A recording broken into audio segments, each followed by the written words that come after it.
Good morning, student. In this lecture, we will discuss about the second group of protista, that is dinoflagellate. As its name, it have two flagella. One is larger and one is slightly smaller at located different positions. One is longitudinal and one is transverse. So the habitat is most of them are marine, some are in fresh water. So the habitat is marine and fresh water. Some are bioluminescence, means emerging light. When a living body emerging the light produce the light, that known as bioluminescence. So called fire protista or fire algae. We are saying that groups with algae because they perform photosynthesis. They are bioluminescent, they are photosynthetic. Next character is that when they are arranged in a large number, they appear red in color, so called red tide. Tide means कि when a large surface area which containing water ups to the gravitational force. Next, they are unicellular because we are studying the protista. They are unicellular eukaryotes. All the protista groups are having a same unique characteristic, that is unicellular eukaryotes. Motile with the help of flagella, biflagellates. They have two flagella. May appear various colors. They have various pigments like brown, yellow, red, green, but the dominant is golden brown color. The dominant color of their pigment is golden brown. Next character is two flagella heterocont. Hetero means different, cont means locations. Ki both are attached with a different location. One is transverse and one is longitudinal. The chlorophyll A and C present. The food is resolved into starch and oil formation. Sexually reproduction occurs as well as asexually. Asexual reproduction by cell division. The cell divides into as a binary fission. Sexually in some case, generally cell division. In special case, isogamous or anisogamous. Isogamous means same gametes. Anisogamous means different gametes. Gametes may be different in size, may be different in motility. So examples of the dinoflagellates are Goniolax, Peridinium, Gymnodinium. Now we discuss about the general structure of the dinoflagellate. As the diatomic or the charisophytes, it also have two half body, means body having two half, upper and lower. Two grooves are there.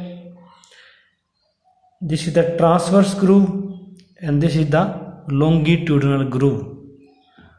Groove means इसमें एक deep area होता है, deepness होती है. तो दो type की deepness है, ट्रांसवर्स एंड लॉन्गिट्यूडनल. दो टाइप के फ्लैजिला हैं. One is longitudinal to its body, sometimes present into this groove, and the transverse flagella present in this groove at the one is longitudinal and one is transverse. Now the wall plates are formed of cellulose. In diatom the body is covered with silica. Here the body is covered with the help of cellulose. The major function of the flagella to move the body in the help of locomotion. The longitudinal flagella make body stable and the transverse flagella highly spin or highly forcefully spin the body, and with the spinning the body move towards the direction. जैसे वो एक लट्टू घुमाते हैं ना, जैसे उसमें रस्सी डाल के उसको इस ऐसे खींचा जाता है तो वो स्पिन होता है, सेम उसी तरह से क्या होगा कि ये जो फ्लैजिला है ये बॉडी को एक तरफ खींचेगा, खींचने से बॉडी रोटेट करेगी, ये रोटेट करने की वजह से क्या है कि वो वाटर के अंदर लोकोमोशन उसमें जो वो प्रोसीड आउट होती है. तो this is all about the dinoflagellates. Now we will discuss about the third group, that is euglenoids, euglena. The third group of protista is euglenoid. It is a euglena-like unicellular flagellates eukaryotic organism which possesses a protein outer layer which replaces the cell wall. Means cell wall is absent. Instead of cell wall is outer layer is present, which is made up of protein which provide flexibility. It's not rigid like the cell wall. It found in fresh water. Few plant. Now euglenoids are not be defined till today. Either it is a plant or either it is a animal, because it's showing dual characters. It show plant-like characters like photosynthesis, chloroplast present. They perform photosynthesis when the sunlight is present. Few animal-like structure, heterotrophic, cell wall absent. Their nutrition mode is changed into heterotrophic when the sunlight is absent. So by that we are not deciding that which group is best option for the euglenoids. So because it having a dual characters. So now it is supposed in the medical history of the classification that plant and animals are derived or evolved from the euglenoids, कि जो plants और animals हैं वो euglenoids से ही develop हुए हैं. Because plants have chloroplast, euglenoids also have chloroplast. Animals do not have cell wall, euglenoids also do not have cell wall. So these are the common character.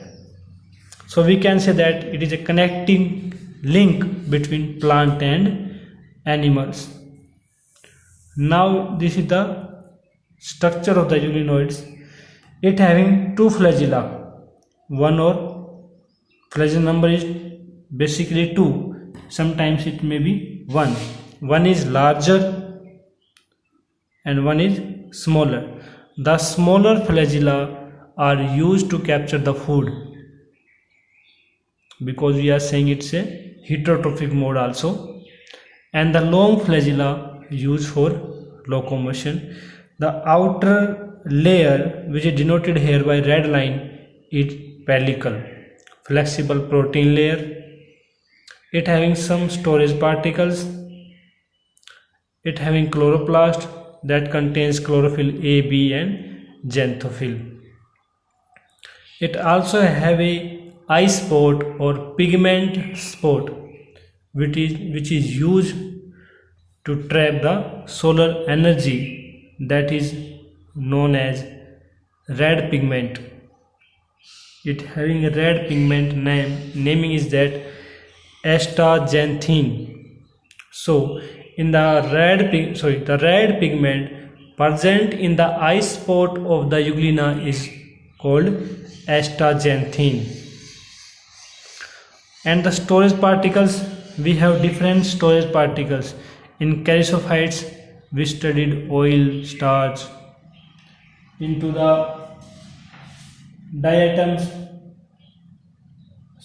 in the charisophytes we have studied that the food is reserved into oil and leucocene, a carbohydrate. In dinoflagellate the food is reserved into oil and starch. Here the food is reserved into the form of paramylum.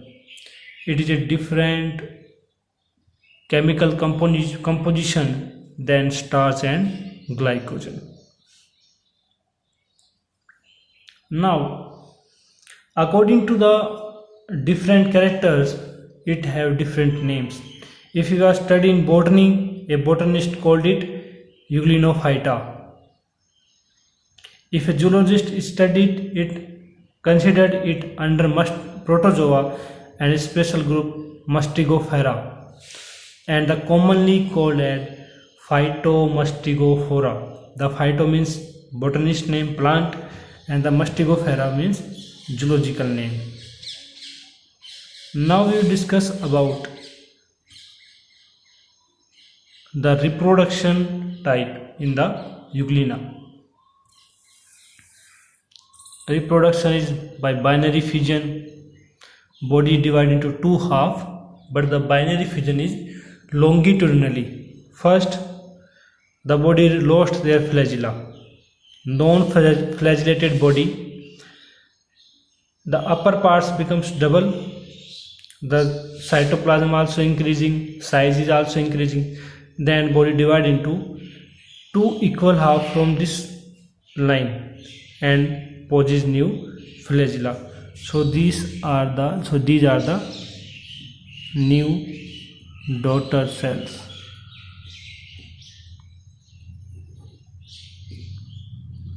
So but during this, nuclear membrane is not separated here.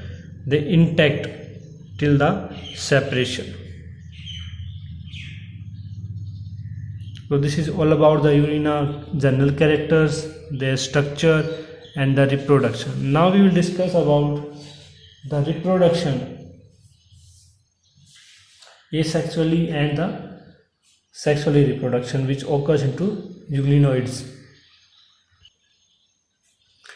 The sexual reproduction into the euglena is very rare in some cases. Generally the asexual reproduction occurs by binary fission, and during the unfavorable condition, during the adverse condition, it forms a special condition that is called cyst formation. When the unfavorable conditions occurs, the pellicle becomes rounded, less circular in position or in the shape, and cover the cytoplasm. This is the red line is known as pellicle, which poses red in color due to this pigment. So here we have discussed that one red pigment is astaxanthin, which is present into eye spot, and the second red pigment which present in euglena, that is hematochrome. And when the condition becomes normal, this pellicle becomes soft, flexible, and the organism start to survive. Next special condition is Pamela stage. In Pamela, its words comes from a palm. Many euglenoids become circular rounded. They are close together and covered by a thick mucilage layer that protects them from a adverse condition.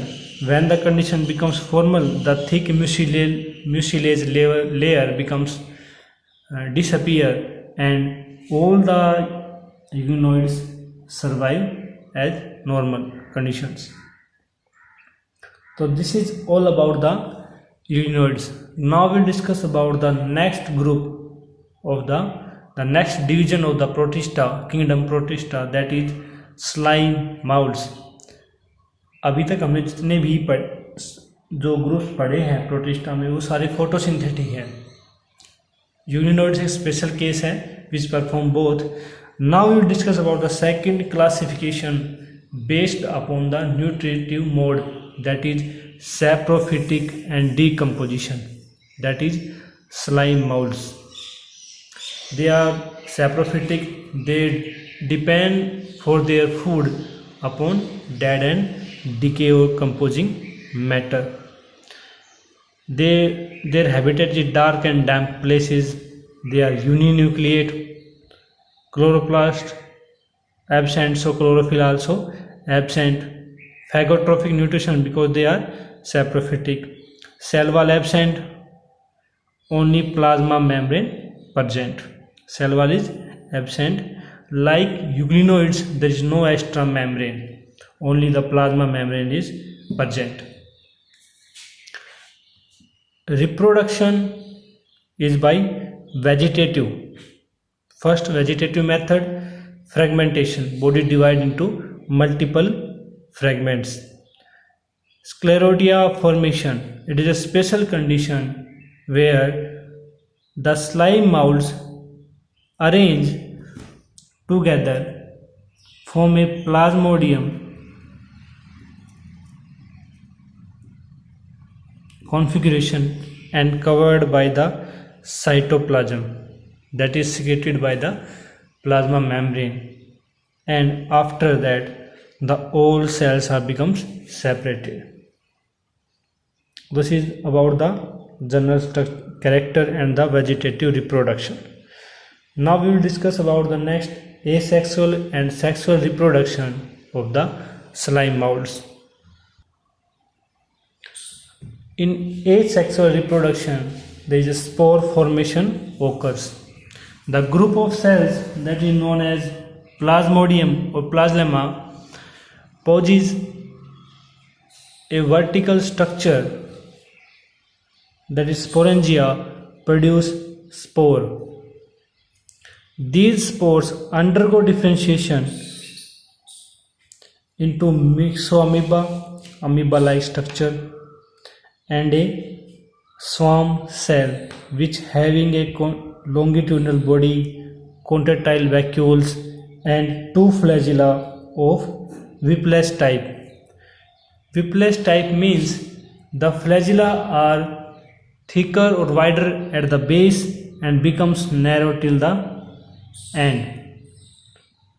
So here we are seeing that the flagella are thicker at the base and their tip is thin. So this is the whiplash type of flagella.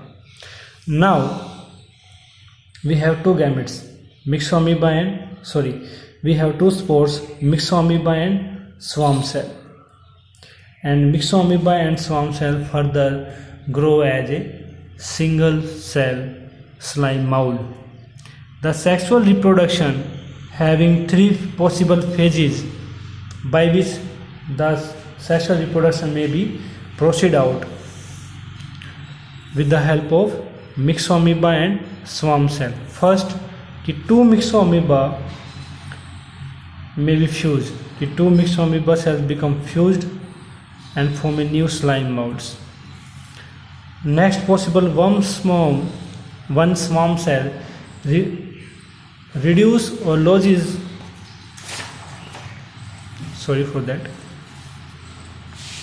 one swarm cell loses their flagella and becomes myxoamoeba and perform as a single cell.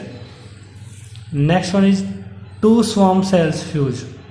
Two swarm cells fuse at the posterior end. The flagella are directed to opposite to each other, loses flagella and becomes a single cell. After the fusion, it loses their flagella and becomes a slime mold. So this is all about the slime molds. The significance of the slime molds, what are the benefits of the slime molds? They help into the decomposition and decaying the dead material. They enrich the organic matter into soil.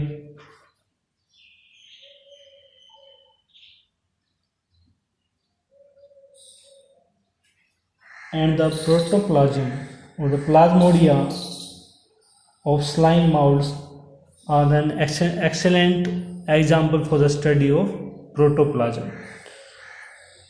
So this is all about the slime molds. In next lecture we will discuss about the last group, the protozoans, which having further classifications: amoeboid, flagellated, plasmodium like. The protozoans are behave like animal cell.